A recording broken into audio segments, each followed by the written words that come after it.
particular pattern of social behavior which has been accepted by the bulk of a given society as binding upon its members, because such behavior has been found to be beneficial not only as a means of encouraging interpersonal relations among them, but also as being beneficial for maintaining a cohesive society for their individual and collective betterment. The definition mentioned refers to customs which are accepted as binding. These are customs which the court will enforce. Thus, customary laws are customs which have legal consequences. That is, their breach invokes legal as distinct from moral or special sanctions. In Malaysia, there is no customary law of general application. The customary laws that survive to this day are Malay customary law applicable to the Malays, Chinese customary law applicable to the Chinese, Hindu customary law applicable to the followers of Hinduism, Orang Asli customary law applicable to the Orang Asli in Peninsular Malaysia, and native customary law applicable to the indigenous communities in Sabah and Sarawak. In this video, we will explain further about the Malay custom, more specifically in terms of the Malay wedding custom. Hi, Assalamualaikum. My name is Nur Ain Farihah. Now I'll be explaining about merisik. In Malay society marriage tradition, there are many important steps starting with merisik. Merisik in Malay actually means spying, but in this context, it means to learn more of something through informal inquiries such as to further understand the backgrounds of both families, and in this particular case of the feelings of the intended spouse and her parents. In addition to that, merisik is carried out by the young man's parents or relatives to informally inquire on the girl's agreement to the intended marriage, and most importantly, to seek the consent of the girl's parents. Marriage is a serious institution and both families must feel secure, happy and comfortable with the proposed union. On the day of merisik, the young man's parents would come to the girl's house, which is the day and time would have been fixed and informed to the parents earlier to seek the answers. This normally would be easy if they live nearby, but it will not be so if the young man's parents live hundreds of miles away in another town or state. Therefore, the appointment must be carefully planned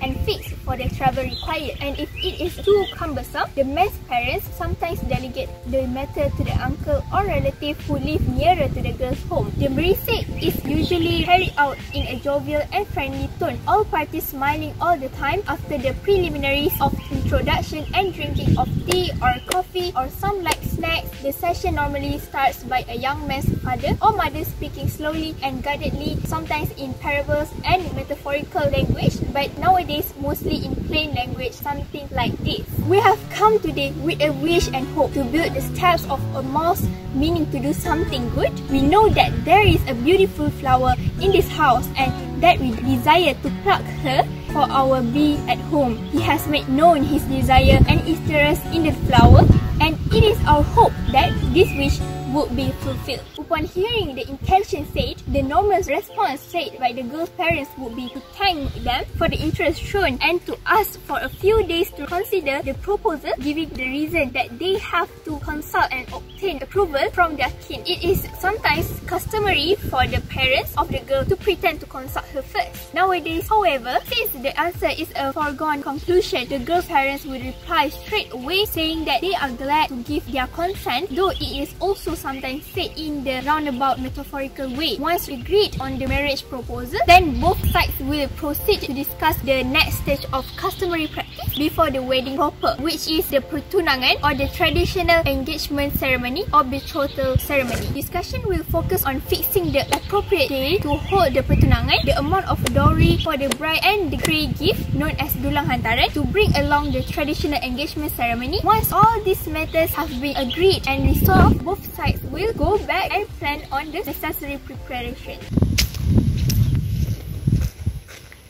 Assalamualaikum. Waalaikumsalam.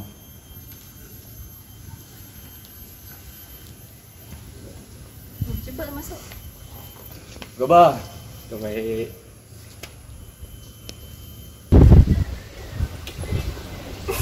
Pohonnya rendah, dahannya rendah, bertebar ke bumi buah bidara. Minum sudah, sirih pun sudah, bolehkah kami buka bicara? Rebus laksa lalu disejat, jangan terkurang letak kuahnya. Kami datang membawa hajat, hajat orang kami penyampainya. Mengapa pipit terbang rendah, si raja udang menangkap ikan? Air sudah, sirih pun sudah, hajat apa sila kabarkan. Cantik sungguh Dang Anum, bersanggul dengan gegetarnya. Kuah masak sudah keranum, bunga di taman sudah keberbunyi. Anyam jerami berbelang warna tengah berubah lekang sesedari. Bunga kami belum mempunyai, menanti kumbang hingga ke taman. Alhamdulillah.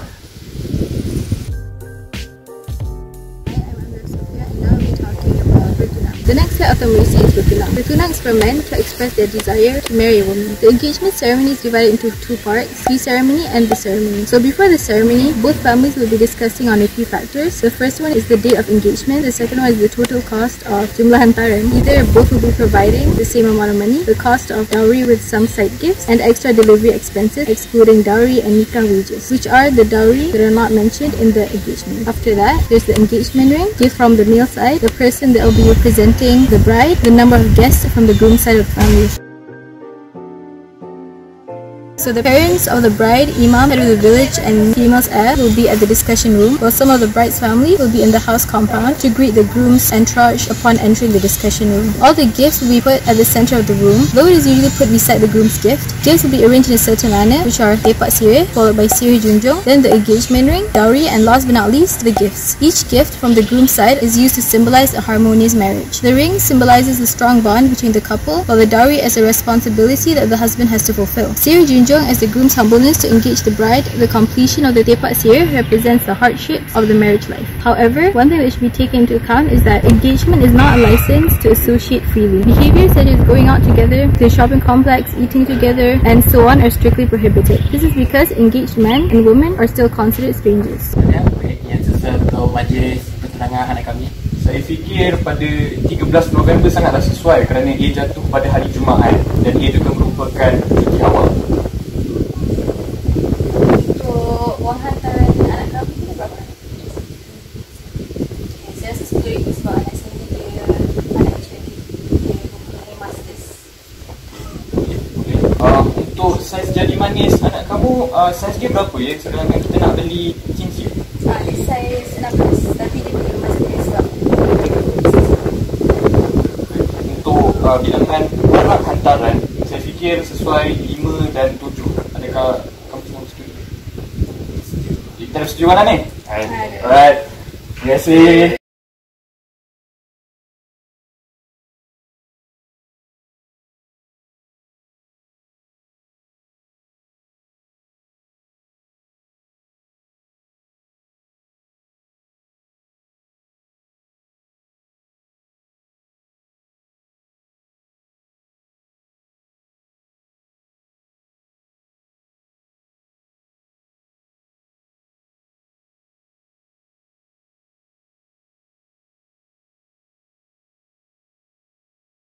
Hello, my name is Faris Junaidi bin Muhammad Junus. Moving on into the most important section of it all, the nikah, or also known as the solemnization. It is perhaps the goal and aim of every couple to officially tie the knot and finally live their dream that they've envisioned for so long time. Nikah is a process in Islam which verifies marriage. It is a legal contract between a man and a woman. It requires the acceptance of the groom and the bride and the consent of the wali, also known as the custodian of the bride. It is also essential that there are two witnesses during the process in which they need to be men.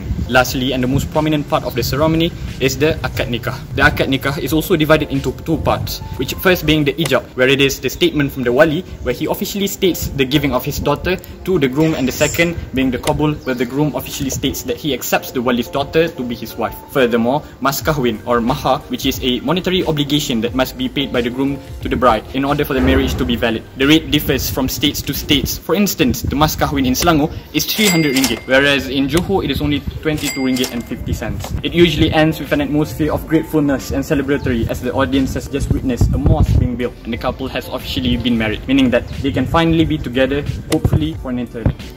Aku nikahkan kau dengan anak perempuanku, Hana Dahlia binti Abdullah, dengan mas kahwinnya RM300 tunai. Aku terima nikahnya Hana Dahlia binti Abdullah dengan mas kahwin RM300 tunai. Alhamdulillah.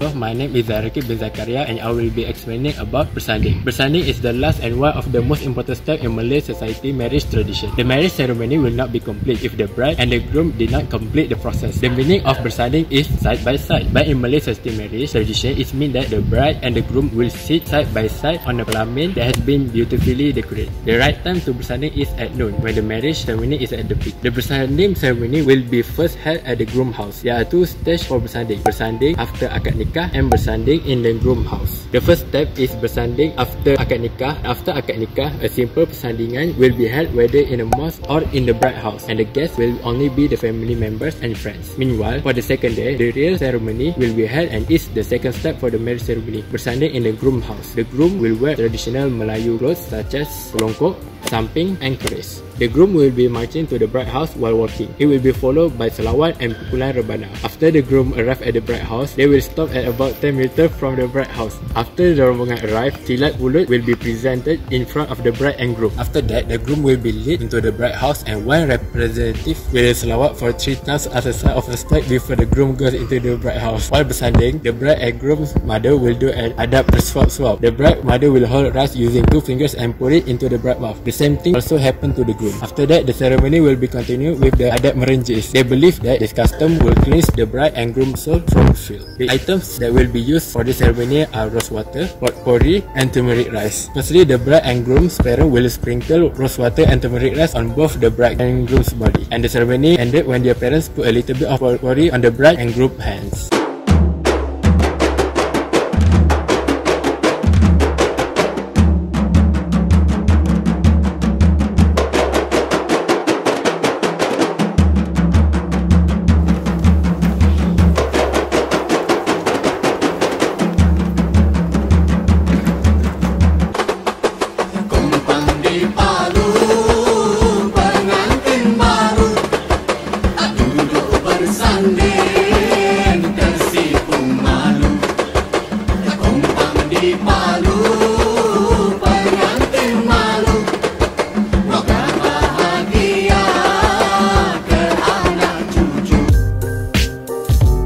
Can see that the customs are the most important and in some cases the sole source of law in the early stages of society. The customs lie in the foundation of all the legal system. Custom is the repeated practice of the primitive society and is a practice which is followed by the people from ages ago. In conclusion, customary law or adat in the Malay term is an ancient unwritten law that are found in a particular place where no rules has ever been enacted by the legislative authority. It is widely accepted that the original Malay term for customary law is adat. One of the version of the Terombo has the line Adat Sentosa di dalam negeri, which means custom brought peace on the land. This appears to have been the purpose of the adat, to bring peace and harmony induced by a sense of justice, and this purpose was achieved by letting covenants develop into customs. And that's all from us. Thank you so much for watching and bye bye.